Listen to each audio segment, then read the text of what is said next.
Buenos días, maestro Edilberto Carguayanqui. Mi persona, Nilton Clinton Néstor Gabriel, estudiante de la Facultad de Educación.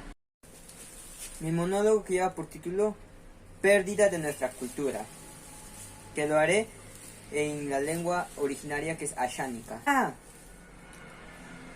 Paita ipia kuyanta karori, evan karipe, ora añane, teno ñaje niñana tajero.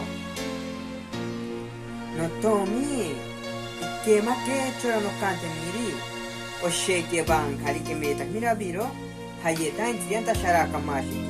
Ipia ha anambiki, te ikoba hero ñana yetanajero añane.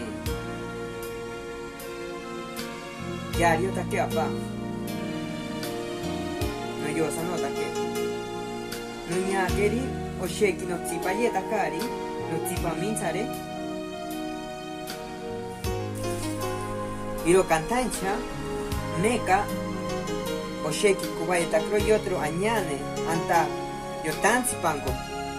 Eiro apiako tao tsi añane, o tima que añana tero. Meka yo kapiako yetakaro rika, o tima kiriori ñana tajero añane. No tomi, que ario take, o sheki kubayetakro ri añane. O tima que pamena kotero abirori. Eu pipiago taro, viva meteri maro ni hanane kipito mi pe. Iro take pikonda karori yotero, ora añane pameta koetata heiri. Ai take apa, kameta sanutake. Meka ero no piako taro ti añane.